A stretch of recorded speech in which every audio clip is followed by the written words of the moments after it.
How long have you gone here? Just this semester so far. How do you think the flow of the traffic, student traffic, is here? Like on a normal day, As far as population? I'd say like, what was the range? 1 was worse, and 10 is like okay. I'd say like an 8. Okay. Because I can get through pretty quick. Okay. How often do you switch up that routine? I'd say like every other week. Because if I don't have anything pressing, like I won't get up. You drive here? Yeah. Where do you park when you drive here? Wherever I can find a faculty park. I'm a graduate assistant. Okay, But yeah. they have us, like me and Dani, they have us under faculty status for like access into certain buildings and for parking. Parking a visitor spot for class when they had a $50 ticket. So it's like, which you get I it didn't appealed? understand. Not yet. Oh, okay. But I don't understand because like, what if my dad wanted to come see me in campus? Where's he supposed to park? Exactly. And is he gonna get a $50 ticket Exactly. that he's expected to pay? Lateness due to your everyday routine, the traffic, or other reasons you could possibly explain? Traffic, because when I'm like, I think the most I'm late is like maybe 10 to 15 minutes, and that's because I'm like circling trying to find a parking spot, or I have to end up parking at Sands and walking like over here or to Edwards or something like that. How stressful is that? Surface level vary, but like, you know, once I get to class, like they don't care. They're just glad I'm there. Not often.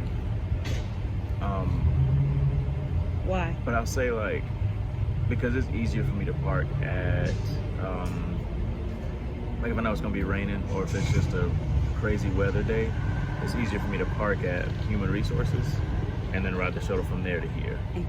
And then just get off right there. So you got a technique. You have a technique, and you always have a backup plan to get to your class, to get to where you need to be. Yeah. With the shuttle, like I make myself get there super early because like twice they've just kept going. They haven't stopped. That's it. So when that happens, I just have to drive. How would you rate the shuttle's effectiveness on campus? 1 being not effective, 10 being very effective. I mean, I'll say 9 because like when I can catch it, it's super convenient. And then like I always see them circling, so I mean I imagine that they keep a pretty strict schedule, and then the app really helps too, like being able to see when they're gonna be wherever. So I'd say 9. Would you change the structure of your routine if your current routine isn't as successful as you want it to be? Yeah. What would you do? What would you do differently? I'd just head out earlier. It's like whenever I know there's a football game on campus, like especially if it's during the week, like I just don't even come to campus if I can help it. Or if I have class, like I'll make sure I'm done by the time all that traffic starts. So I assume they have all that worked out with parking. I think the biggest thing with me is that whenever we have to perform on Prince Lawn, they don't have a designated spot for people to unload stuff. Okay. So like I know some people have had to park at Sands or like across campus and just walk with all their stuff, and like that's not the best thing. Like we only need like 5 minutes to unload if they had a place for us. Okay, how long have you been here? This is my 2nd year at Coastal, and I came in during COVID, so this is my 1st year on campus. Okay. Yeah. So how's it been for you, like as far as getting around on campus, knowing despite our population? It's a little frustrating. Having gone to a bigger D1 school, parking was actually easier there than it is here. Really? How so? Traffic, it tends to be where a lot of times students are in faculty spots, and that could be because faculty spots are limited in certain buildings, and so a lot of times your class won't be able to see it, but I have a bike right there that I end up having to ride around campus because there's limited parking around campus. Interestingly enough, where I am right here at Sands, my office is here in Sands, and I'm having to park on the side of the building where there aren't even parking spots. So I'm parking in the dirt because it tends to be students or commuters that park in the faculty spots, and the other student spots are taken. So I end up parking on the side in the dirt. Right. So with you knowing that, do you your morning routines before you even get here, do they vary the day depending on the traffic flow? Well, when I'm teaching on campus, no matter what, I try to get here at 7:30. Okay. Between 7:30 and 7:45, because I know that I can probably get a spot in the dirt. Okay. A lot of times, if I do get here earlier or later, a lot of spots are already taken. Mm-hmm. Is that stressful? Is that stressful for you? It is, especially when you have an 8 a.m. lesson and you get here half an hour early and you're still looking for parking. Mm-hmm. Yeah. And I'm only between two buildings right now. I'm between Sands and Edwards, but I have some faculty friends that teach in Wheelwright, or they teach in the band hall, so they have to drive multiple times a day, and it gets frustrating for them in those different locations too. How would you rate the everyday traffic flow here at Coastal from 1 to 10? 1 being extremely bad, 10 being really good. If we're talking about just the flow and not parking, I would say the flow's okay. So 7. Okay.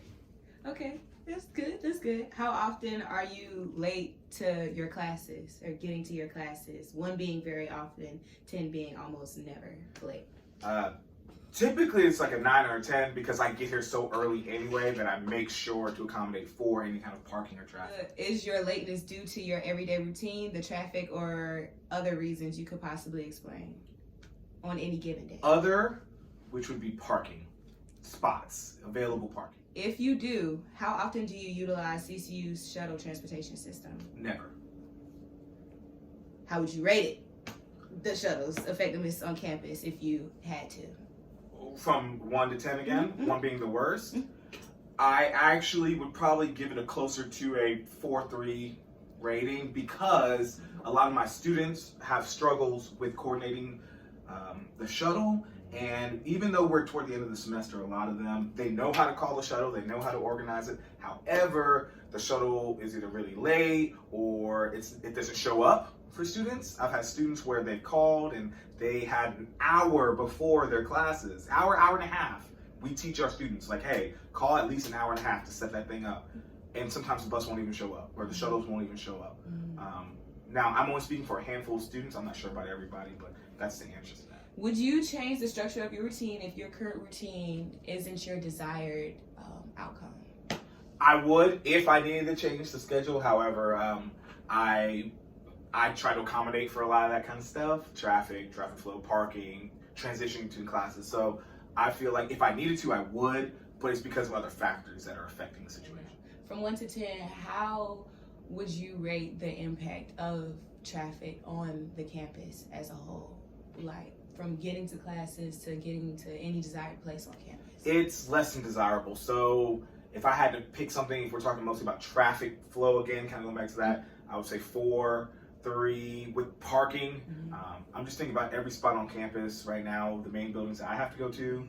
I travel between 4 buildings on campus, and very seldom, no, I would say almost never, is there an available parking spot. So I'm having to get there really early or ride my bike, which is fine. Yeah.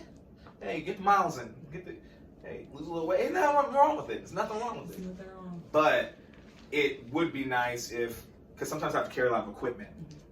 I can't carry it on my bike. I would love to be able to park at Edwards for just 10 minutes, drop off what I need to do without a student parking in that spot.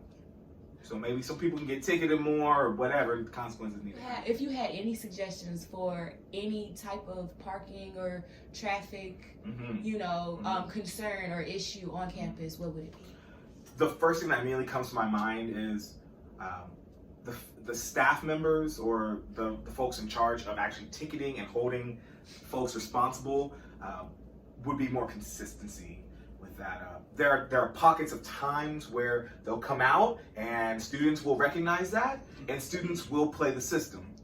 And in my private lessons, in my classes, and all the things, students know when they're out, when they're not out, or how they can get away with it because the fines or the ramifications are not that serious. So they still choose to park in the spots, knowing that good and well they shouldn't be, and because they're only going to get a minor ticket or minor infraction, or no one's going to hold them responsible. Do they have to pay a fine or get ticketed for money they may not have?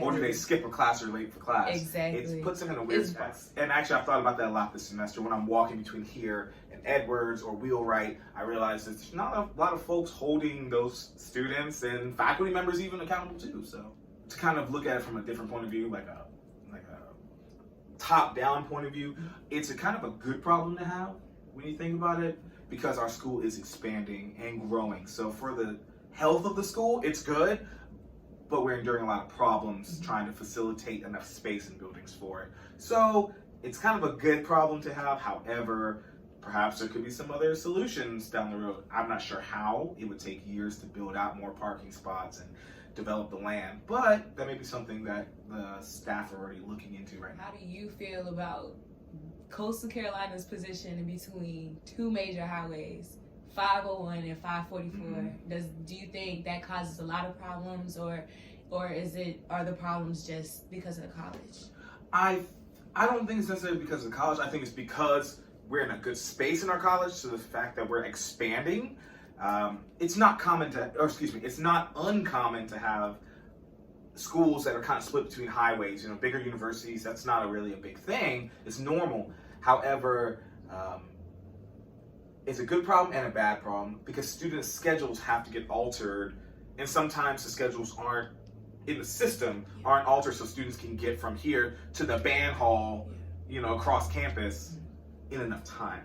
So maybe that's some bigger longitudinal things that we can look at with scheduling and space, this space.